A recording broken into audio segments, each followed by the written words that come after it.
ನಿರೀಕ್ಷೆಯಲ್ಲಿ ಕಾದಿದ್ವಿ. ತುಂಬ ನಿರೀಕ್ಷೆ ಅಂತಂದರೆ ಬಹುಶಃ ತವ್ರ ಮನೆಯಿಂದ ಏನಾದರೂ ಸಿಗುತ್ತೆ ಅನ್ನೋ ಕಾತ್ರದಲ್ಲಿ ಕೂಡ ಕಾದಿದ್ವಿ.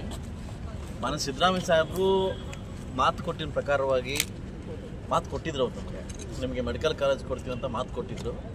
ಬಟ್ ಈ ರೀತಿ ಕೊಡ್ತಾರೆ ಅಂತ ನಂಗೆ ಗೊತ್ತಿರಲಿಲ್ಲ. ಒಂದು ಏನು ಖಾಸಗಿ ಸಹಭಾಗಿತ್ವದಲ್ಲಿ ಅಂತಂದರೆ ಗೌರ್ಮೆಂಟ್ ಲ್ಯಾಂಡ್ ನಮ್ಮದು, ಯಾರೋ ಖಾಸಗಿ ಒಂದು ಕಾಲೇಜ್ ಕಟ್ಟೋದು, ಇದೊಂಥರ ದುರಂತ ಅಂತ ಹೇಳೋದು. ಇದು ಪುತ್ತೂರಲ್ಲಿ ತಾವೇನು ಕೊಟ್ಟಿದ್ದೀರಿ, ಬೇರೆ ಕಡೆ ನನಗೆ 2 ಕೊಟ್ಟಿದ್ದೀರಿ, ಅದೇ ಥರ ನಮಗೂ ಕೊಡ್ಬೋದಿತ್ತು. ತುಂಬ ಅವಶ್ಯಕತೆ ಇತ್ತು ನಮಗೆ ಮೆಡಿಕಲ್ ಕಾಲೇಜ್ ಅನ್ನೋದು, ತುಂಬ ಅವಶ್ಯಕತೆ ಇತ್ತು. ಕೋಲಾರ ಜಿಲ್ಲೆಯಲ್ಲಿ ಒಂದೇ ಒಂದು ಮೆಡಿಕಲ್ ಕಾಲೇಜ್ ದೇವರಾಜ ಮೆಡಿಕಲ್, ತುಂಬ ಅದು ಯಾವ ಮಟ್ಟಕ್ಕೆ ಹೋಗಿದೆ ಅಂತಂದರೆ ಅದೊಂದು ದೊಡ್ಡ ಮಟ್ಟಕ್ಕೆ ದುರಂತ ಆಗಿದೆ. ಬಹುಶಃ ನಮಗೆ ಗೌರ್ಮೆಂಟ್ ಒಂದು ಮೆಡಿಕಲ್ ಕಾಲೇಜ್ ಅವಶ್ಯಕತೆ ಇತ್ತು. ನನಗೆ ತುಂಬ ಈ ವಿಚಾರದಲ್ಲಿ ತಮ್ಮ ಬಗ್ಗೆ ಬೇಸರ ಆಯಿತು. ಏನೇ ನಮ್ಮ ಆದ್ಯತೆ ಇದ್ದರೆ ನಮ್ಮ ಯಾವುದೂ ನಮ್ಮಲ್ಲಿ ನದಿ ಇಲ್ಲ. ನಾವು ಕೇಳಿದ್ದು ಒಂದೇ, ನಿಮ್ಮನ್ನು ಕುಡಲಿಕ್ಕೆ ನೀರು ಕೊಡಿ ಅಂತ ಕೇಳಿದ್ದು. We are tax payers.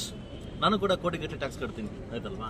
ಇವತ್ತು ನಾವೆಲ್ಲ ಟ್ಯಾಕ್ಸ್ ಕಟ್ತೀವಿ. ಬಟ್ ಯಾಕೆ ನಮ್ಮನ್ನು ಇಷ್ಟೊಂದು ತಿರಸ್ಕಾರವಾಗಿ ನೋಡ್ತಿದ್ದೀನಿ ಅಂತ ಕೂಡ ಅರ್ಥ ಆಗ್ತಾ ಇಲ್ಲ. ಕೋಲಾರ ಜಿಲ್ಲೆಗೆ ತಾವೇನೂ ಕೊಟ್ಟಿಲ್ಲ, ಶೂನ್ಯ.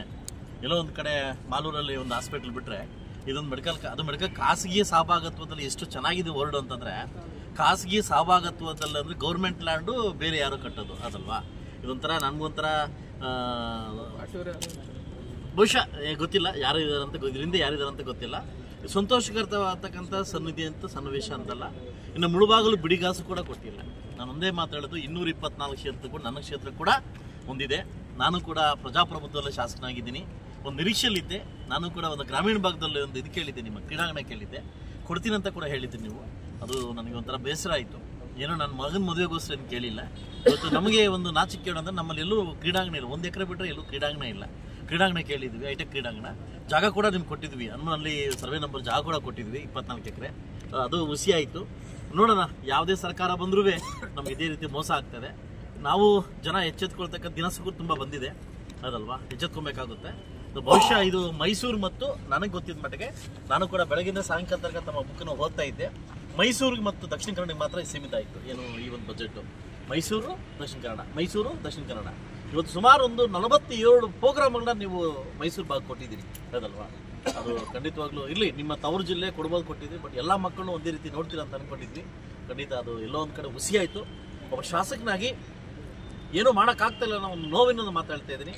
ಮುಂದಿನ ದಿವಸ ಅದು ಎಚ್ಚೆತ್ಕೊಂಡು ನನ್ನ ಮುಳುಬಾಗಲ ಬಗ್ಗೆ ಕಣ್ಣಾಯಿಸ್ತೀರ ಅಂತ ನನಗೆ ಒಂದು ಭರವಸೆ ಇದೆ. ಜಿಲ್ಲೆಯಲ್ಲಿ ಏನು ಕಾಲೇಜ್ ಕೊಟ್ಟರು ಅದನ್ನೇ ದೊಡ್ಡ ಮಟ್ಟದಲ್ಲಿ ಒಂದು ಜಯಘೋಷ ನನಗೆ ಒಂಥರ ನಾಚಿಕೆಡಾಯಿತು. ಅದು ನನಗೂ ಗೊತ್ತಾಯ್ತು, ಪಟಾಕಿ ಹಚ್ಚಿದ್ರು ಅಂತ. ಓಕೆ, ಇಲ್ಲ ಅಂತ ಹೇಳ್ತಾ ಇಲ್ಲ, ಅದು ಕೆಳಗಡೆ ಅದನ್ನು ಹೇಳ್ತೀನಿ, ಒಳ್ಳೇದಾಯಿತು. ಬಟ್ ಅದ್ರ ಬಗ್ಗೆ ನೀವು ತಾವು ಅರ್ಥ ಮಾಡ್ಕೋಬೇಕು. ನನಗೂ ನಿಜವಾಗ್ಲೂ ಹೇಳ್ತಾ ಇದ್ದೀನಿ, ನನ್ನ ಮುಳುಬಾಗಲ ಆಂಜನೇಯ ಸ್ವಾಮಿ ಹೇಳ್ತಾ ಇದ್ದೀನಿ. ಬಹುಶಃ ನೀವು ಮೆಡಿಕಲ್ ಕಾಲೇಜು ಫುಲ್ ಗೌರ್ಮೆಂಟ್ ಇದು ಕೊಟ್ಬಿಟ್ರಾದ್ರೆ ಶುಭಾಶಯಗಳು, ಮಾನ್ಯ ಮುಖ್ಯಮಂತ್ರಿ ಶುಭಾಶಯಗಳು ನಾನು ಕೊಡ್ತಾ ಇದ್ದೆ, ಕಟೌಟ್ ಹಾಕಿ. ಅದೇನೇ ಆಗಿರಲಿ, ನಾನು ಬೇರೆ ಪಕ್ಷದನಾಗಿರಲಿ, ನಾನು ಕೊಡ್ತಾ ಇದ್ದೆ. ಎಲ್ಲೋ ಒಂದು ಕಡೆ ಅದು ನೋವಾಯ್ತು ನನಗೆ. ಏನಂದರೆ ನೀವು ಅಲ್ಲಿ ಫುಲ್ಲು ಆರ್ಟಿಕಲ್ ಓದಿಲ್ಲ, ಅಧಿವೇಶನ 3ರಲ್ಲಿ ಇಟ್ಟಿದ್ದಾರೆ ಪಾಯಿಂಟ್. ನಾನು ಓದಿದೆ, ಮತ್ತು 3 ಪಾಯಿಂಟ್ ತೆಗೆದು ಓದಿದೆ. ಅದರಲ್ಲಿ 3ನೇ ಪಾಯಿಂಟ್ ಓದಿದಾಗ ಸಹಕಾರಿ ಲ್ಯಾಂಡು ನಮ್ಮದು, ಲ್ಯಾಂಡು ಗೌರ್ಮೆಂಟ್ ಲ್ಯಾಂಡು ಯಾರಿಗೋ ಖಾಸಗಿ ಒಂದು ಕೊಟ್ಟು ಗೌರ್ಮೆಂಟ್ ಹಾಸ್ಪಿಟ್ಲ್ ಕಟ್ಟೋದು, ಅಂದರೆ ಕಾಲೇಜ್ ಕಟ್ಟೋದು. ವರ್ಷಕ್ಕೆ ಇಷ್ಟು ಅಂತ ಫ್ರೀ ಸೀಟ್ಸು ಅಲ್ಲಿ ಕೊಡ್ತಾರೆ. ಇದು ಬಹುಶಃ ನಾನು ಕಟ್ತಾ ಇದ್ದೆ. ನಾನೊಬ್ಬ ಉದ್ದಿಮೆಗೆ ನಾನು ಕೂಡ ಒಂದು 300 ಕೋಟಿ ಖರ್ಚು ಮಾಡ್ತೀನಿ. ನಾನು ಕಟ್ತಿದ್ದೆ ಕಾಲೇಜು. ಒಟ್ಟು ಎಲ್ಲ ಒಂದು ಕಡೆ ಹುಸಿ ಆಯಿತು. ಮುಂದಿನ ದಿವಸ ಆದರೂ ಸರ್ಕಾರ ನಮ್ಮ ಮುಳುಬಾಗಲ ಜನತೆ ಬಗ್ಗೆ ಅಭಿವೃದ್ಧಿ ಕಡೆ ಗಮನ ಕೊಡ್ತೀನಿ ಅಂತ ಒಂದು ಭರವಸೆ ಮೇಲೆ ಬರ್ತಾಯಿದೆ.